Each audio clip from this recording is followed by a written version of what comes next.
बहुत बढ़िया, आपका स्क्रीन दिख रहा है properly Prerna ji. Yes, perfect. So as I said कि हमारा टॉपिक है मेंस्ट्रुएशन एंड आयुर्वेदा। सो हम उसे दोनों पर्सपेक्टिव से देखने की और समझने की कोशिश करेंगे। हम इस डिस्कशन को थ्री टॉपिक्स में डिस्क्राइब करेंगे। जैसे फर्स्ट इज कि शुद्ध आर्तव लक्षण। अब आप सबके मन में ये क्वेश्चन होगा कि आर्तव मतलब क्या। आर्तव in sense the menstrual blood. हम कब ऐसा कह सकते हैं that the particular female who is menstruating is healthy menstruating. Healthy menstruation के लक्षण या साइंस क्या क्या है वो हम सबसे पहले देखेंगे। आपका स्क्रीन पे एक श्लोक होगा। I will elaborate it. My screen is visible no clearly. या the shloka is yes, visible. आपकी स्क्रीन आ रही है प्रॉपर। या सो कौन से साइंस हेल्दी मेंस्ट्रुअल ब्लड के दिए गए हैं वो हम आज देखेंगे। द फर्स्ट लाइन सेज मासात निष्पिच्छ दाह अर्ति पंचरात्रानुबंधी च। दैट मीन्स मासात means every month.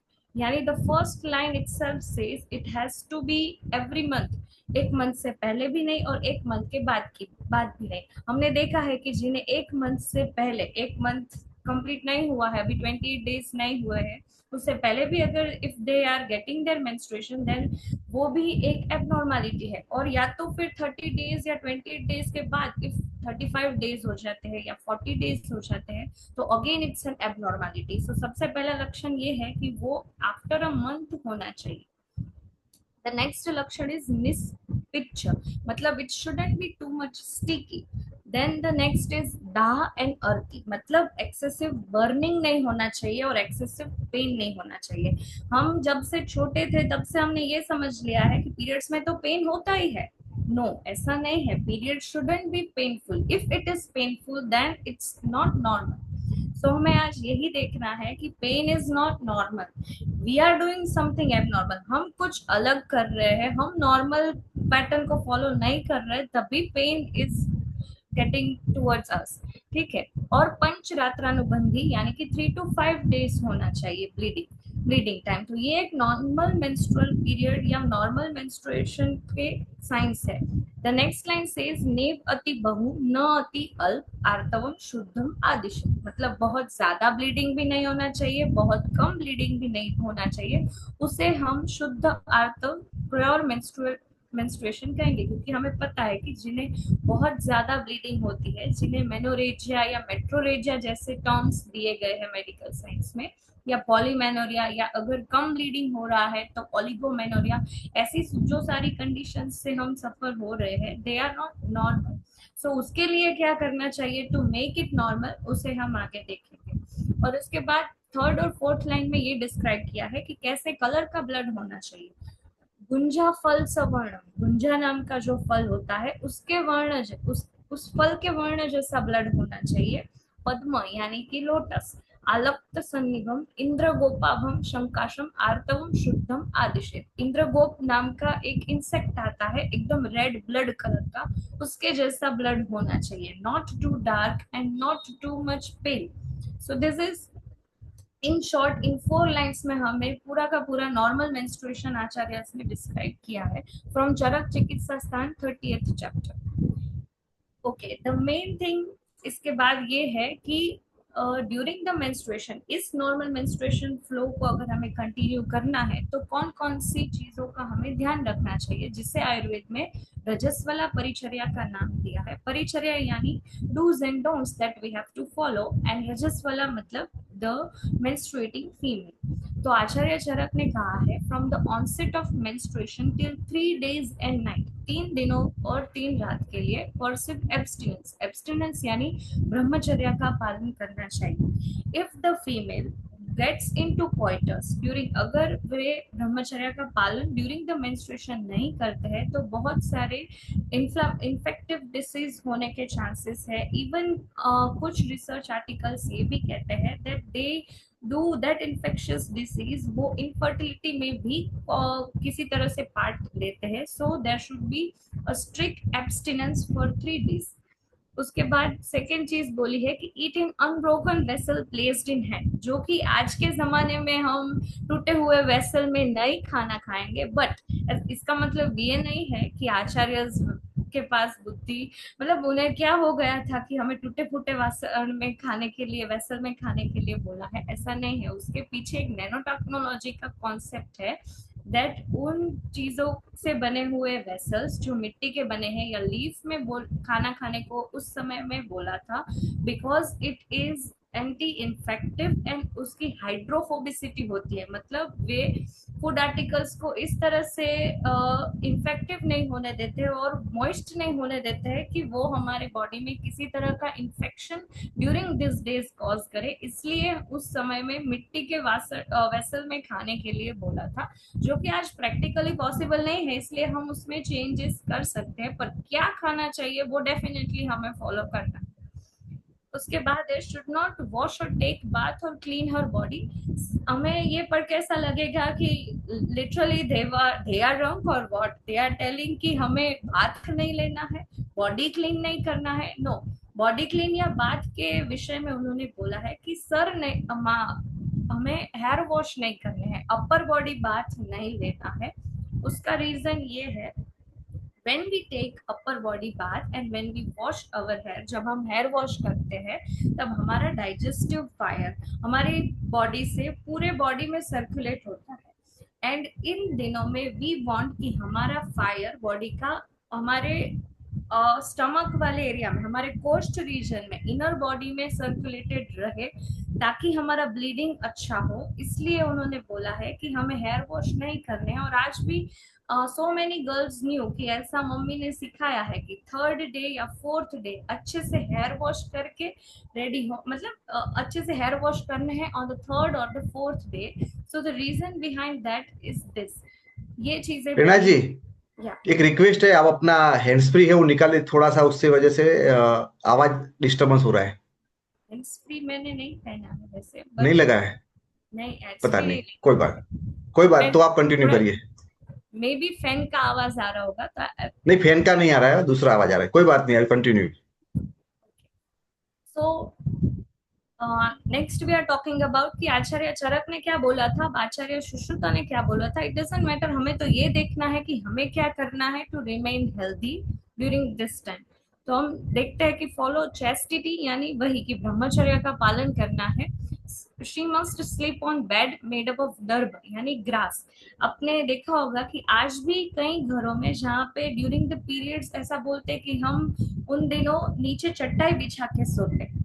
So it और आज का मॉडर्न कल्चर ये कहने लगा है कि अच्छे से उन्हें बहुत कंफर्ट दीजिए, लेडीज को कंफर्ट दीजिए, उनका बेड अच्छे से होना चाहिए और उनके अच्छे पिलो दीजिए, ये सब दीजिए ताकि she should feel the most comfortable. But ऐसा नहीं है कि हमें कंफर्ट नहीं लेना है, बट उन समय में दर्भ यानी कि एक प्रकार का घास है, उनमें सोने के लिए बोला था टू अवॉइड इन्फेक्टिव डिसऑर्डर्स, क्योंकि ग्रास इज द थिंग, दर्भ नाम का जो एक ग्रास है is the most anti infective plant, इसलिए बोला था। And the next thing is, third point में मैं बाद में डिटेल में आती हूँ, फोर्थ पॉइंट हम देखेंगे, इट हाविष्य अन्न that is meal prepared with ghee, शाली अन्न, गोदुग्ध सर्व्ड इन हैंड पाम और vessels made up of clay leaves etcetera. यानी कि हमें बोला है कि हमें घी वाले, आज तो आधे लोगों ने घी को अपना दुश्मन बना लिया है, which is exactly opposite to what our ancient texts are saying। हमें घी वाला अन्न ज्यादा लेना है, हमें शाली यानी कि भात, हमें रेड राइस को बने चीजें ज्यादा लेनी है, और गोदुग्ध यानी कि गाय का दूध, इनसे बने पदार्थों को ज्यादा लेने की कोशिश करनी है, क्योंकि ये हमारे डाइजेस्टिव फायर को इस तरह से बैलेंस करेंगे कि हमारा ब्लीडिंग नॉर्मल होगा। क्योंकि कई गर्ल्स को ऐसी प्रॉब्लम होती है, कई फीमेल्स को, कि फर्स्ट 2 डेज ब्लीडिंग अच्छा रहता है, थर्ड फोर्थ डे या तो बिल्कुल कम हो जाता है या तो आता ही नहीं है, ओनली 2 डेज ही ब्लीडिंग आता है, या तो बहुत ही ज्यादा आता है। It all depends on our food. हमारे शरीर में दिखने वाले हर एक लक्षण हमारे फूड से होकर जाते हैं, क्योंकि वही तो एक चीज है जिससे हमारा बॉडी चल रहा है, the food and the air. So उसी के लिए फोकस किया गया है कि हमें कैसा खाना खाना है।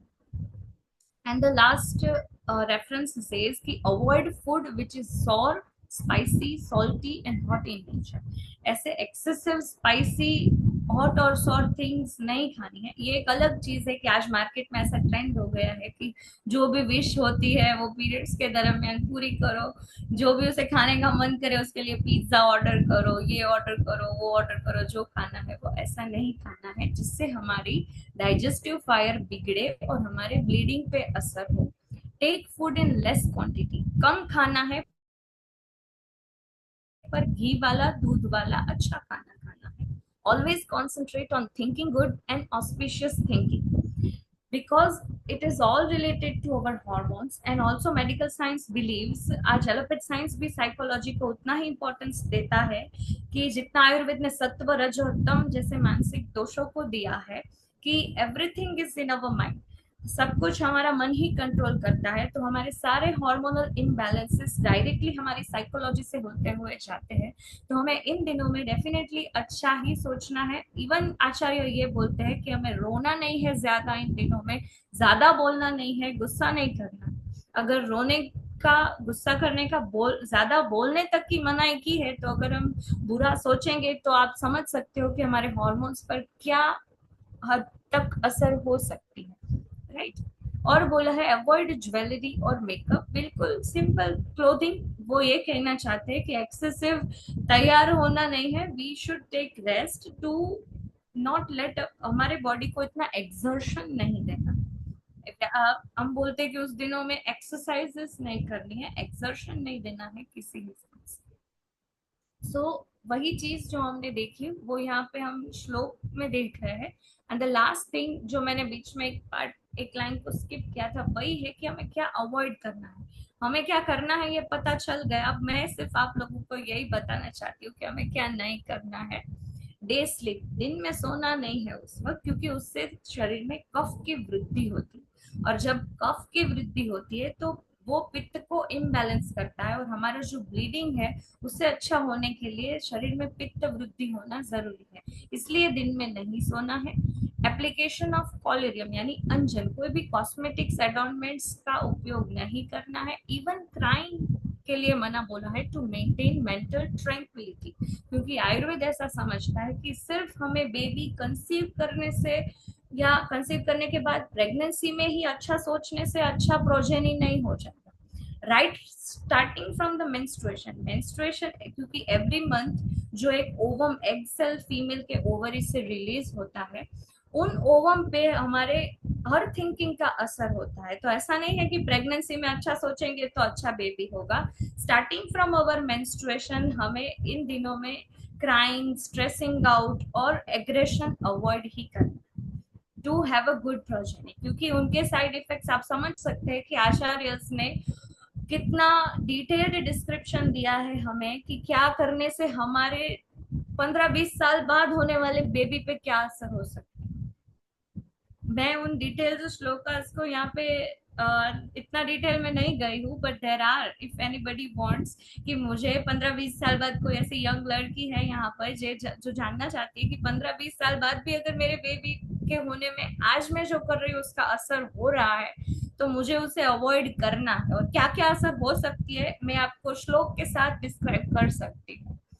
तो क्राइंग के लिए मना बोला है. Then next is bathing, particularly a full head bath, जो मैंने आगे एक्सप्लेन किया, to avoid dampness and potential vitality of bath and cough and a general cooling effect on digestive fire. जो मैंने बोला कि हेड बाथ लेने से हमारे डाइजेस्टिव फायर तब सेंट्रल बॉडी में से पूरे शरीर में फैल जाएगी जो हमें नहीं चाहिए, इसलिए हेड बाथ नहीं लेना है. And basic hygiene, basic hygiene के ऊपर मैं बहुत फोकस करना चाहूंगी क्योंकि आज द मोस्ट कॉमन रीजन जो लोगों में पीआईडी मतलब इन्फेक्टिव डिसीज देखे जा रहे हैं वो ये हाइजीन ही है. पहले के जब आचार्य की बात, आयुर्वेदा की बात हो रही है, तब हमारे पास सैनिटरी पैड्स या टैम्पून्स या मेंस्ट्रुअल कप्स या ये सब कुछ नहीं था, पर तब कुछ और होता था जो हमें एंटी इन्फेक्टिव काम देता था. आज हमारे पास कुछ और है जो एंटी इन्फेक्टिव काम दे रहा है. तो हमारा गोल तो वही है, that we have to avoid infection and maintain hygiene. फिर वो आयुर्वेदा के प्रिंसिपल्स पे हो या मेडिकल मॉडर्न मेडिकल साइंस के प्रिंसिपल्स पे हो। द नेक्स्ट थिंग इज एओंटिंग और massaging the body with oil. हमें कोई भी प्रकार का ऑयल मसाज इन डेज में नहीं करना है, एक्सेप्ट कि अगर आज पेनफुल मेंस्ट्रुएशन जो डिस्मेनोरिया की कंप्लेंट सारे फीमेल्स में हो रही है, तब हम वेस्ट में कमर में ऑयल मसाज ले सकते हैं, पर complete body oil massage avoid करने को बोला है। एक्सेसिव कटिंग नेल्स, नेल्स बाल कटवाने तक का मना बोला है, और उनके consequences I can explain you in person but in a huge detail. Excessive running या एक्सर्शन, किसी भी तरह का एक्सर्शन नहीं करना है। यही रीजन है कि पहले के जमाने में लेडीज को इन 4 days कंप्लीट रेस्ट दिया जाता था, जबकि आज हम ये प्रमोट कर रहे हैं कि नहीं, ये सैनिटरी पैड्स यूज करो और रोज काम पे जाओ।